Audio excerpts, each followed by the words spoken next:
Toujours dans l'exercice 220, mais cette fois-ci la deuxième question. Et cette fois-ci, ce n'est pas la linéarité de la primitive que l'on va utiliser, mais notre capacité à chercher une primitive d'une fonction de la forme f de ax plus b.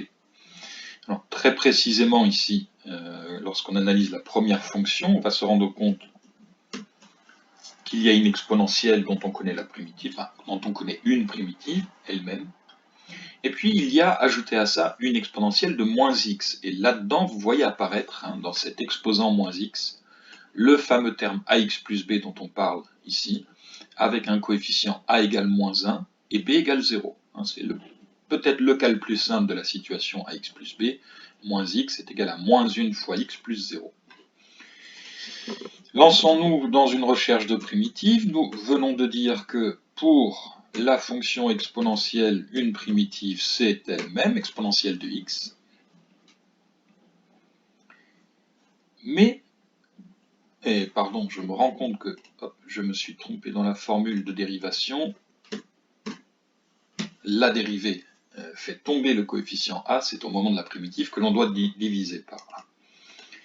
Donc allons-y, appliquons ça, plus 1 divisé par a, mais a pour nous vaut moins 1, fois une primitive de la fonction exponentielle, donc la fonction exponentielle, appliquée à moins x. Ce qui fait que lorsque l'on simplifie cette vilaine fraction de 1 sur moins 1, il nous reste exponentielle de x moins exponentielle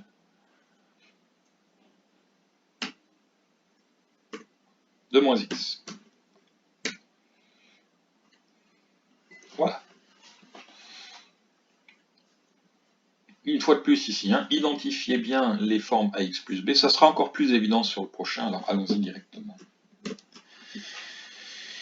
Alors petit b, 3 exponentielles de 3x plus 4. Pour l'instant, on ne va pas se soucier des coefficients devant. On va s'intéresser à la partie exponentielle de 3x plus 4 et la partie exponentielle de moins 2x moins 1. Là encore, analyse. Je reconnais bien la forme ax plus b dans l'exposant ici. J'en reconnais une deuxième dans l'exposant ici. Donc en utilisant à nouveau, comme on a dit tout à l'heure, la formule avec f de ax plus b, voici ce que l'on va proposer comme primitive. Pour l'instant, je ne me soucie pas, le coefficient 3, je le recopie, il ne va pas me gêner. Alors, primitive de l'exponentielle, on sait que c'est l'exponentielle, mais je vais devoir corriger par un tiers parce que 3 est le coefficient directeur de la partie affine dans cette exponentielle, 3x plus 4, coefficient directeur 3, je dois corriger en divisant par ce coefficient directeur. Deuxième terme, exponentielle de moins 2x moins 1, même chose, coefficient directeur moins 2, je vais corriger par 1 divisé par moins 2, une primitive de l'exponentielle, c'est l'exponentielle, je remets moins 2x moins 1 dedans. Et puis après simplification, j'obtiens exponentielle de 3x plus 4 plus 4 moins 1 demi de exponentielle de moins 2x moins 1. Voici la primitive qui est proposée pour cette fonction-là. Donc schéma très classique, on reconnaît une forme f de ax plus b et on y va.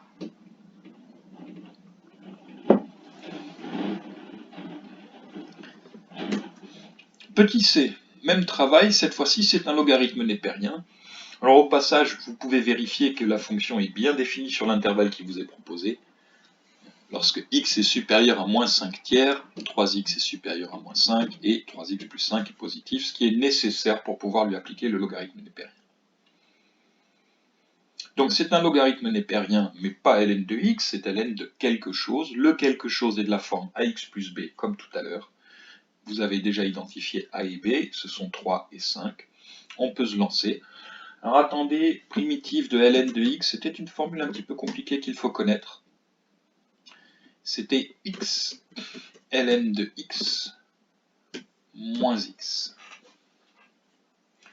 X ln de x moins x. Oui, x ln de x lorsqu'on le dérive fait nous donne comme résultat ln de x plus 1, il faut corriger le moins 1 en dérivant moins x. Alors, ce que j'ai écrit là, c'est complètement faux, d'une, parce que j'ai oublié le correctif 1 sur a, et ici a est égal à 3, donc 1 tiers.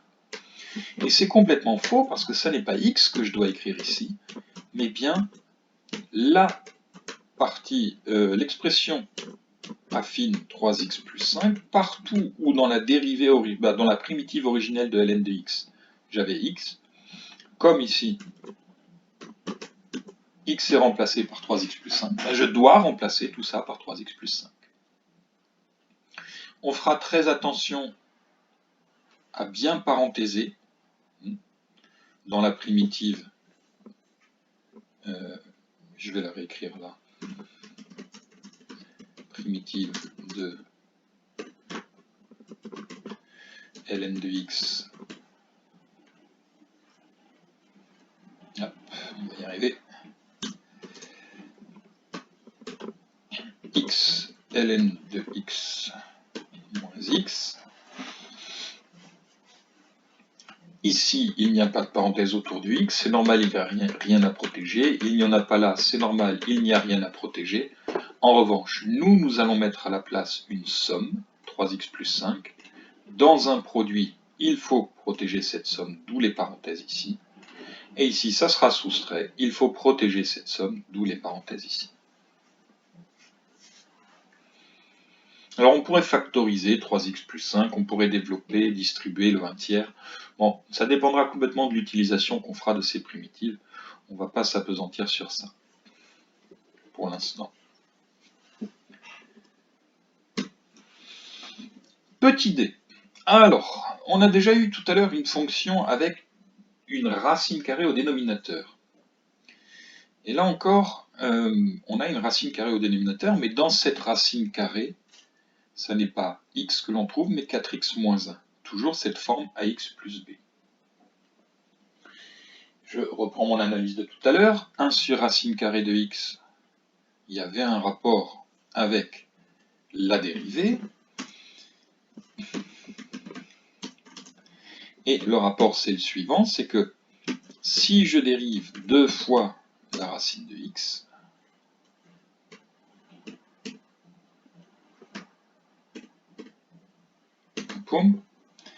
j'obtiens 1 sur racine de x.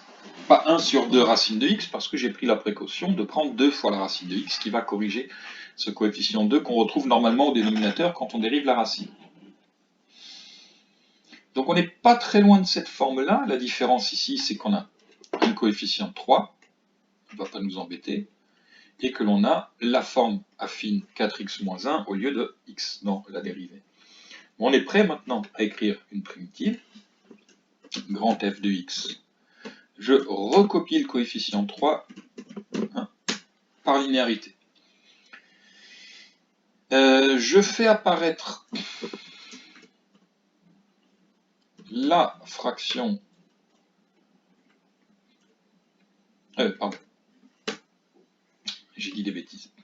Je fais apparaître, oui, la fraction corrective du terme en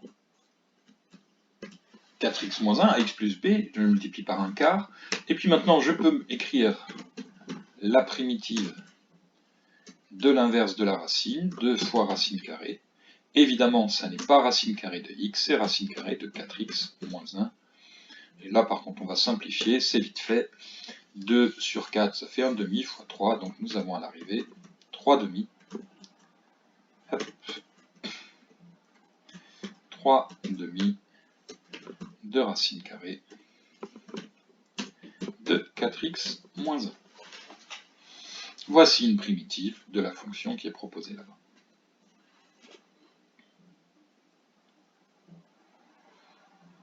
Et on finit avec le petit e. Là encore, au premier abord, ça paraît assez simple. Au passage, on pourrait simplifier l'expression ici, parce que 3x plus pi dans un sinus, nous savons ce que ça fait. Nous n'allons pas le faire, mais posons-le comme remarque. Vous savez que sinus de x plus pi, c'est systématiquement égal à moins sinus de x. Je vous laisse reprendre un cercle trigonométrique pour vous en apercevoir. Les points correspondant au nombre x plus pi et x sont diamétralement opposés sur le cercle trigonométrique. Donc ils ont des sinus opposés, ils ont aussi des cosinus opposés, mais ça ne nous sert pas par ici. Donc on pourrait passer par là, on ne va pas le faire parce que la méthode qu'on a, elle marche même si on avait un autre terme que plus pi à l'intérieur de la parenthèse, par exemple avec du pi sur 5, pi sur 6, pi sur n'importe quoi. Dans ce cas-là, on n'a pas de propriété algébrique pour simplifier. Donc allons-y. Je reconnais sinus de ax plus b avec a égale 3. Ça veut dire que je vais tout de suite mettre mon terme correcteur 1 tiers. Primitive de sinus, ça ne serait pas cosinus? Ah non, le cosinus c'est la dérivée de sinus. Si je veux une primitive de sinus, je dois faire attention au sin, ça fait moins cosinus. Et prenons le temps de nous protéger avec des parenthèses. Moins cosinus, non pas de x parce que ça n'est pas sinus x, mais de 3x plus pi. Et bien voici notre primitive. Et allons-y pour simplifier. Moins 1 tiers de cosinus de 3x plus pi. Et là encore, si vous avez envie d'appliquer les propriétés trigonométriques, pour simplifier ça, 1 tiers de cosinus de 3x.